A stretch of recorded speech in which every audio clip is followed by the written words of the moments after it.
Hürmetli vatandaş, işkençilik şeyimizi devamlaştırmamız vatandaşım.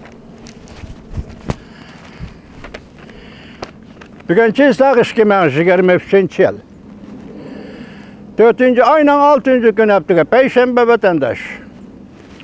Bugünkü leksiyen de devamı, leksiyenin devamında ayrılıp gitti mi? Çünkü Kom Partiyasının Avrupa İttifakı turuşluq elçisi. Çünkü Rusya münasebeti çeksizlik münasebet değillik. Stilistik şuardır.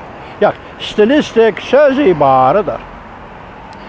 Dep körsetdi mavzulu haber 4. ayının 5. günü Fransiya radyo stansiyası ilan kılındı. Haber mındak başlandı. Beycan meydan özgertişke başladı mı? Cumhur'un Avrupa Parlamentoda turuşluq baş elçisi Bozun New York Vakit gazetiga mındak görsetdi. Çünkü Rusya'nın yine de turvatqını yok. Çünkü Rusya münasebeti çeksiz münasebettir degellik bu fakat bir xil stilistik vasıtıdır, yoki söz ibarıdır.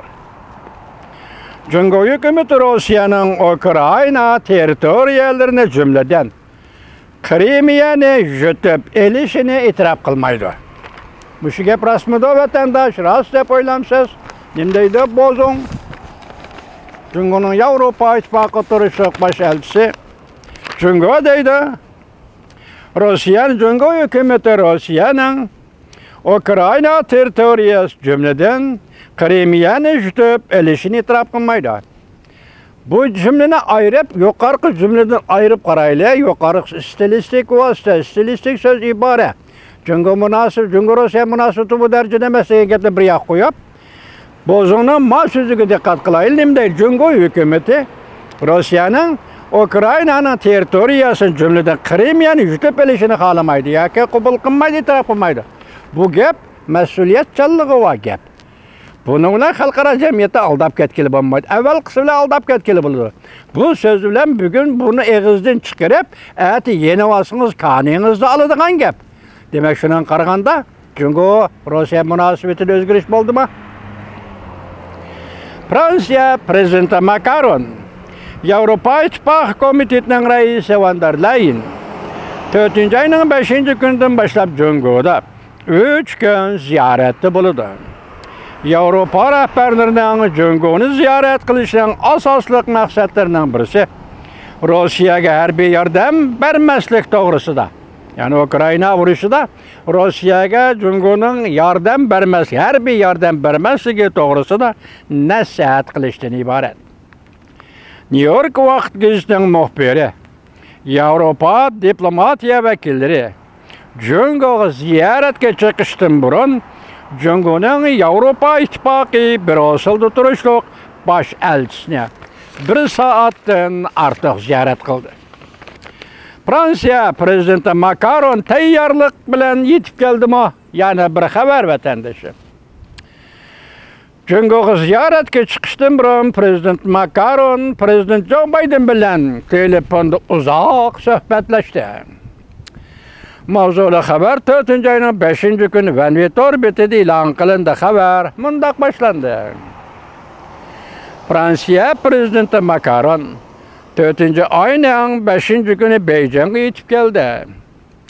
Fransiya Prezident Mahkemesi Prezident Macron'un Cumhur'a ziyaretke berişten burun Prezident Joe Biden bilan telefonda uzak sözleşkenligini kayıt kıldı ve itiraf kıldı.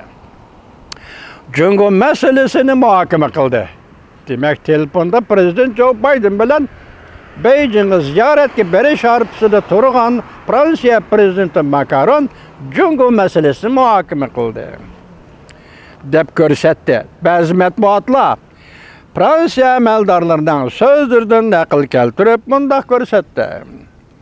Prezident Macron Cumhur ziyaretida Cumhur rehberleriga besim işiltidi. Mana ma gap hamda qaysi nuqtada besim işiltidi? Bu esa siz bizga noma'lum. Besim işiltidi. Ukrayna urushi mezgilida Rossiyani qo'llashni to'q tutishni talab qiladi. Ko'rdingizmi? Siyosat nada diqqat qiling vatandosh. Rossiyani qo'llashni to'q tutishni Beijingdan talab qiladi. Beijingning Ukraynaga yordam berayotganligi to'g'risida taxi aniq paket va ma'lumot yo'q. Ko'rdingizmi? Siyosat qayerda diqqat qiling vatandosh. Pessimist shiltidi.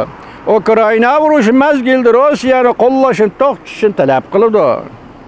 Növbət Rusiya bilan Cungo siyosiy, iqtisodiy munosabatlarni o'zliksiz chunqurlashtiryapti.